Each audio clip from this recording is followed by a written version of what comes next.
আসসালামু আলাইকুম। মেয়েটা কয়দিন ধরে চিকেন মোমো খেতে চাচ্ছিল, তাই আজকে সন্ধ্যায় তৈরি করে নিলাম। তো আপনাদের সাথে রেসিপিটা শেয়ার করতে চাচ্ছি। এখানে কিছু নিয়েছি চিকেন কিমা, 1 চা চামচ আদা রসুন বাটা, কিছু ক্যাপসিকাম কুচি, একটা গাজর কুচি আছে, কিছু পেঁয়াজ কুচি আর আছে 4টা কাঁচামরিচ কুচি।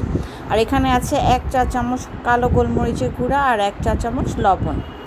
আর দিয়ে দিচ্ছি কিছুটা সয়া সস, এখানে প্রায় 2 চা চামচের মতো সয়া সস দিয়ে দিলাম।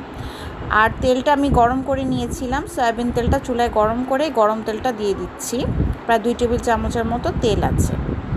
ক্যাপসিকামটা অনেকে সাধারণত দেয় না মোমোতে, আমার কাছে বেশ ভালো লাগে, দিলে ফ্লেভারটা খুব সুন্দর হয়, তাই আমি সবসময় দিই। সবগুলো উপকরণ খুব সুন্দর করে মিশিয়ে নিচ্ছি।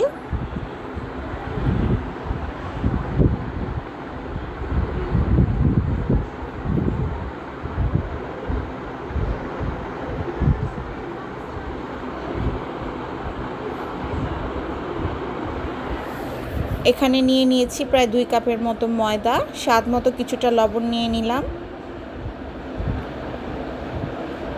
কিছু সয়াবিন তেল দিয়ে দিলাম, প্রায় 2 টেবিল চামচের মতো তেল আছে। সবগুলো শুকনো উপকরণগুলো ফার্স্টে মিশিয়ে নিচ্ছি।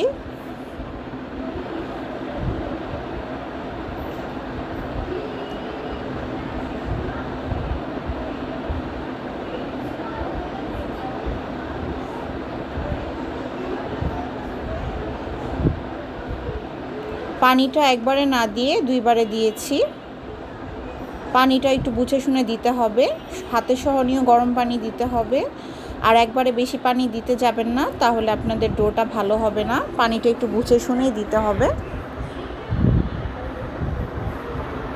আমি অফ ক্যামেরাতে খুব সুন্দর করে ময়দার ডোটা মাখিয়ে নিয়েছি। এখন আমি মোমোগুলো বানিয়ে নিব। অনেক বড় করে একটা রুটি বেলে নিয়েছি, দেখতেই পাচ্ছেন।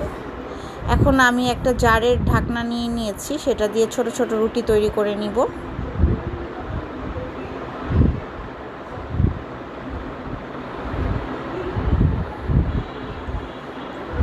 মোমোগুলো আমি এখন একটা একটা করে তৈরি করে নিব। আপনাদের দেখানোর সুবিধার্থে আমি 2-3টা ডিজাইন দেখাচ্ছি।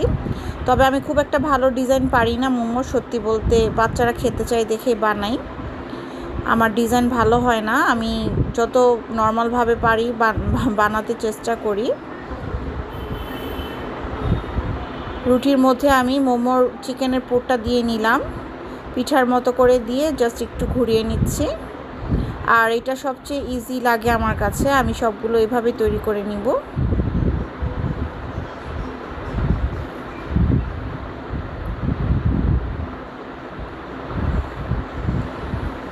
আপনাদের সুবিধার্থে আমি আরও 2টা এইভাবে বানিয়ে দেখাচ্ছি। আমি সবগুলো মোমো একই শেপে তৈরি করে নিব।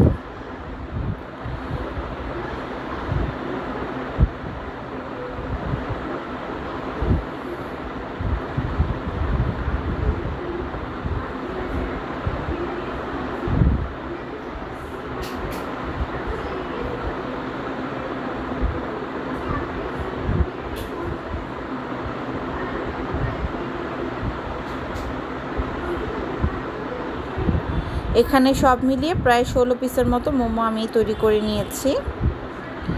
এখন স্টিম করে নিব। আমি একটি রাইস কুকারের স্টিমারে সামান্য একটু অয়েল লাগিয়ে নিয়েছিলাম, আর চুলায় অলরেডি একটি হাঁড়িতে অনেকগুলো মোটামুটি একটু বেশি পরিমাণে পানি গরম করে নিয়েছিলাম।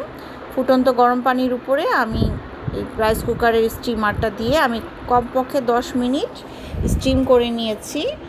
অলরেডি কিন্তু মোমোগুলো রেডি হয়ে গিয়েছে, রেডি টু সার্ভ। দেখতেই পাচ্ছেন একদম পারফেক্টভাবে এটা সিদ্ধ হয়ে গিয়েছে। তো তুলে নিলাম, বাচ্চারা অলরেডি অপেক্ষা করছে তারা কখন বাচ্চারা এখন এগুলো খাবে সস দিয়ে গরম গরম মোমো। তো কেমন লাগলো রেসিপিটি জানাতে কিন্তু ভুলবেন না। সবাই অনেক ভালো থাকবেন। Thanks for watching. আল্লাহ হাফেজ, টাটা।